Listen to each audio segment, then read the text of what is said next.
اللہ تعالیٰ صبر والوں کا ساتھ دیتا ہے. اللہ اکبر، کتنی بڑی بات ہے نا. دیکھو ہاں، آیت نمبر یہ 152 میں یہ جو شکر کا حکم دینے کے بعد دیکھو اللہ تعالیٰ صبر اور نماز کا حکم دیتا ہے. اس کی پہلی والی آیت میں کیا بتایا اللہ تعالیٰ نے؟ ہاں بیٹا میں ہاں ٹائم ہے. تو اللہ تعالیٰ 152 آیت میں کیا بتایا ہمیں؟ شکر کرو. ہاں، اور اب اللہ تعالیٰ ہمیں بتا رہے ہیں کہ صبر اور نماز کا یہاں حکم دے رہے، کیونکہ انسان کی زندگی میں یا تو نعمت ہوتی ہے جس پر شکر کرنا ہے، یا آزمائش ہوتی ہے جس پر صبر کرنا ہے نا.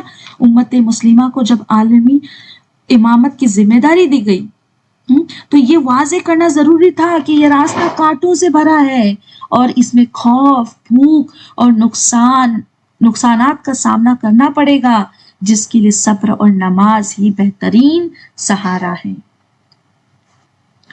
ہاں، تو یہاں پر بھی دیکھو علماء فرماتے ہیں کہ اس آیت کی روشنی میں صبر کی 3 بنیادی قسمیں ہمیں ملتی.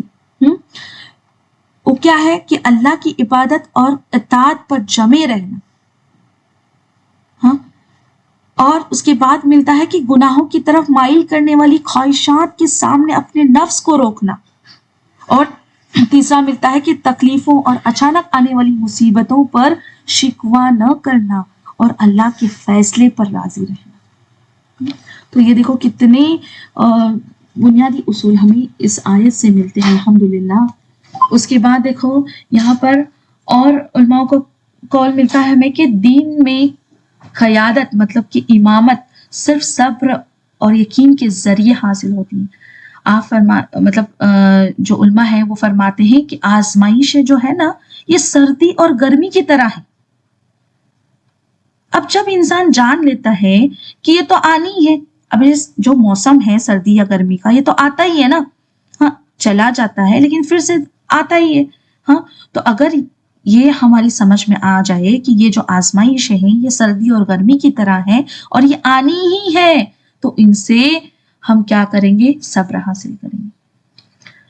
اور نماز کو صبر کے ساتھ اس لیے جوڑا گیا کیونکہ نماز خود صبر کی ایک عملی تصویر ہے، جس میں انسان کھانا پینا بولنا اور اپنی مرضی کی حرکات چھوڑ کر اللہ کے حکم کے سامنے کیا کرتا ہے؟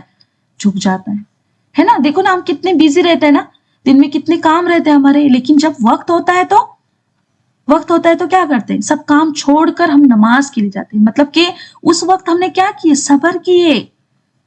اس وقت پر صبر کیے، اپنے کام کو روکے. حالانکہ مطلب ایسا تھا کہ مجھے تو کام کرنا تھا، وہ کمپلیٹ کرنا تھا، ہاں، لیکن نہیں، ہم اس کام کو چھوڑ کر نماز پڑھنے چلے گئے. تو نماز بھی ایک صبر کی مثال ہے، ہاں ایگزامپل ہے.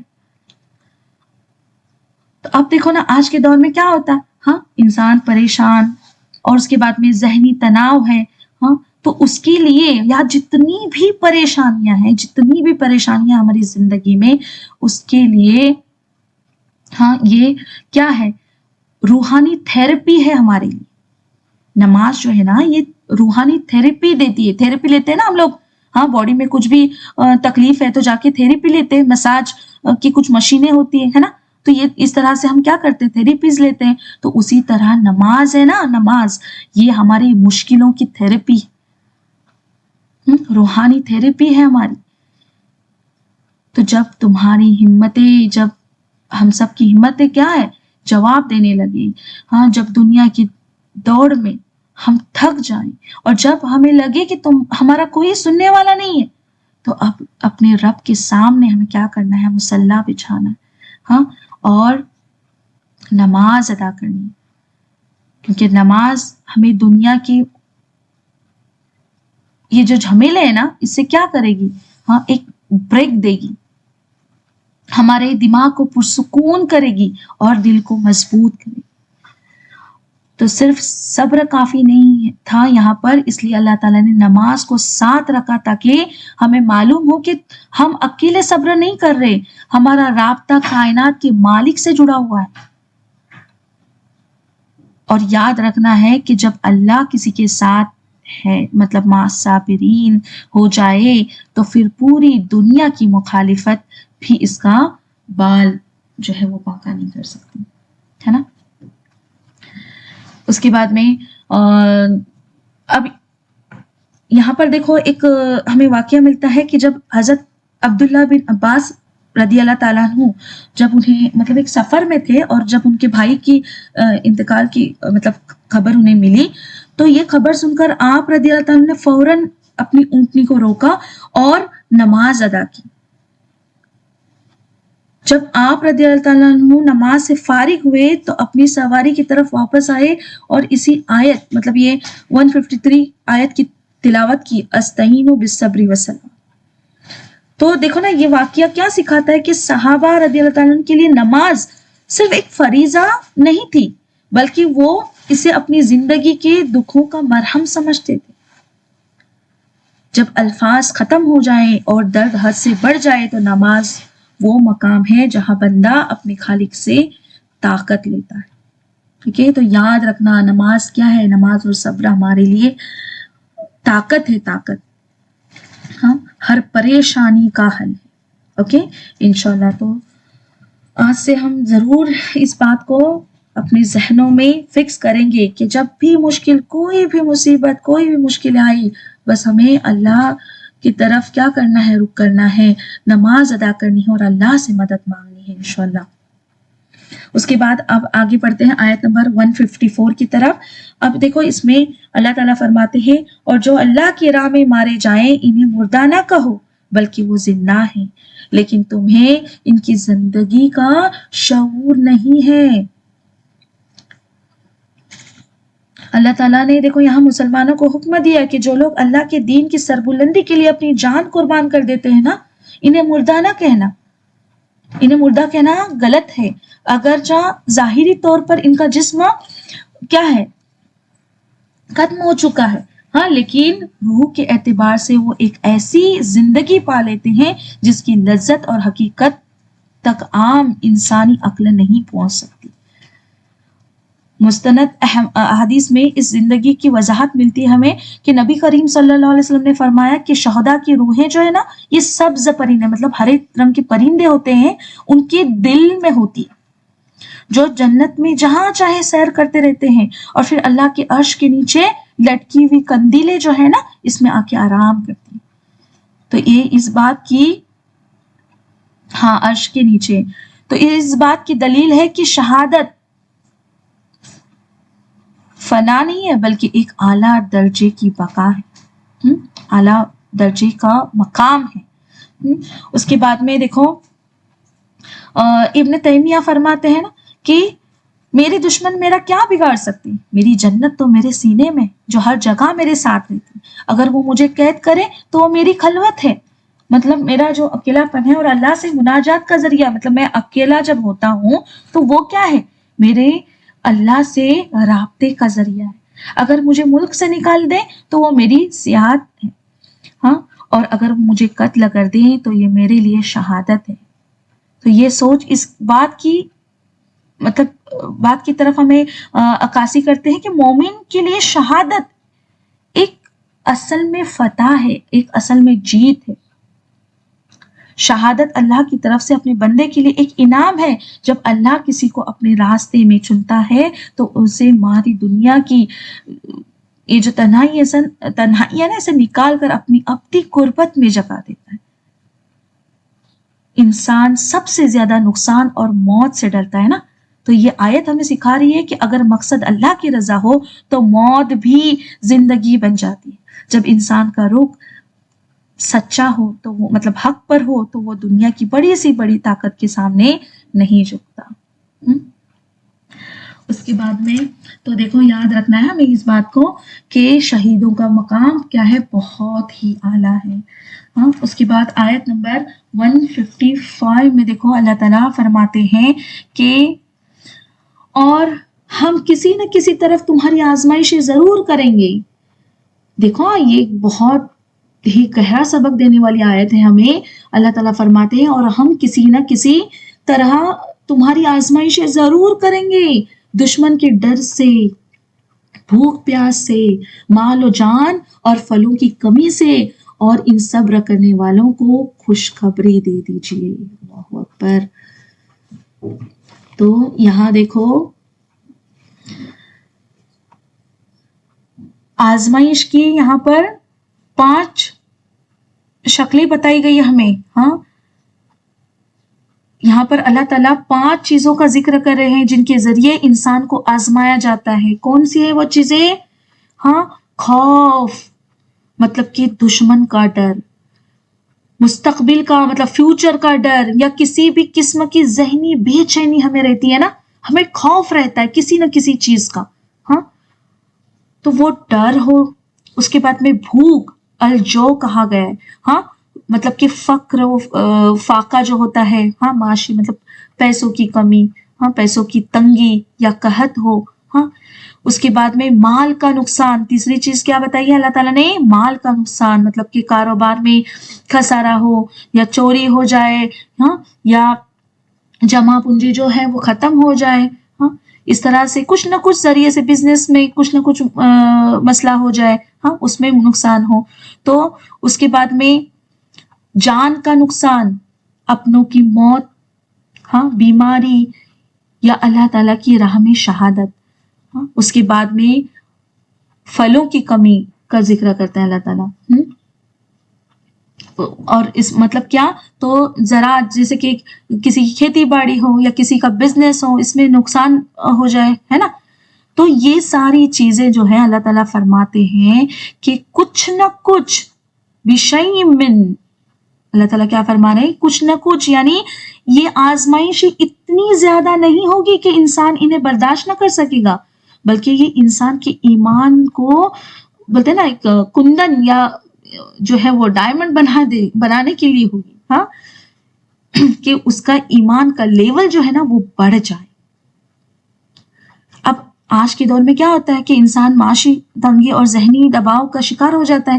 ہاں تو اس کے لیے دیکھو نا یہ آیت کتنی دلاسا دے رہی ہے کہ تمہارا رب تمہیں پہلے ہی بتا چکا ہے. مطلب اب یہاں آیتوں سے ہم جان چکے ہیں نا. ہاں تو یہ راستہ کیا اللہ تعالیٰ بتا رہے کہ یہ راستہ جو ہے نا یہ آسان نہیں ہوگا.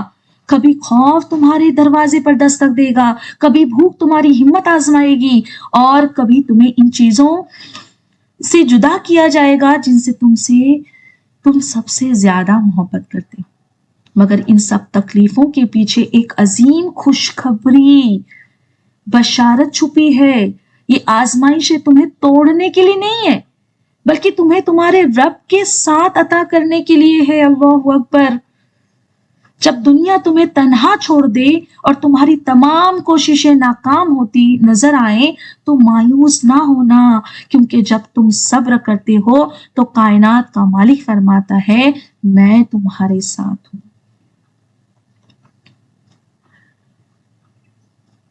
تو کتنی بڑی بات اللہ تعالیٰ بتا رہے ہیں، مطلب کہ ہمیں پہلے یہ سب چیزیں بتا رہے. دیکھو نا اللہ تعالیٰ کی چیزیں ہوں گی تو ہمیں صبر کرنا ہے.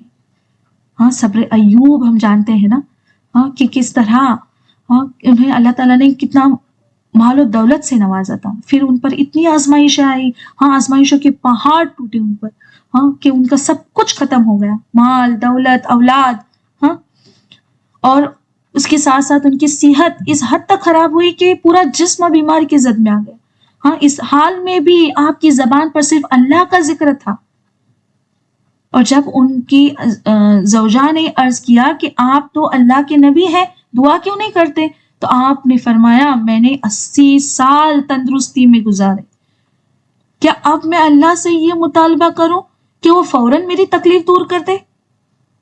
تو یہاں حضرت ایوب علیہ السلام نے اس مطلب یہ مثال ہے ہمارے لیے، ہاں کہ انہوں نے مال جان اور اولاد کے نقصان پر بھی اللہ سے شکوہ نہیں کی. اللہ نے ان کے اس صبر کو قرآن میں صابر کہہ کر نوازا اور ان کا کھویا ہوا سب کچھ دگنا کر کے واپس فرما دیا. تو یہ واقعہ سکھاتا ہے کہ صبر کا انجام ہمیشہ خوبصورت ہوتا ہے. اللہ اکبر. کتنی پیاری آیت ہے نا. دیکھو اللہ تعالیٰ کتنی پیاری پیاری چیزیں ہمیں سمجھا رہا ہے، سکھا رہا ہے، ہاں تاکہ ہم ثابت قدم ہو جائیں، ہمارا ایمان اور مضبوط ہو جائے، ہے نا، اور ہمیں اور جیسے کہ طاقت ملے، ہاں کہ ہاں ہمارا رب ہمارے ساتھ ہے. ایک طرح کی مضبوطی آ جاتی ہے نا، دل مضبوط ہو جاتا ہے. الحمدللہ.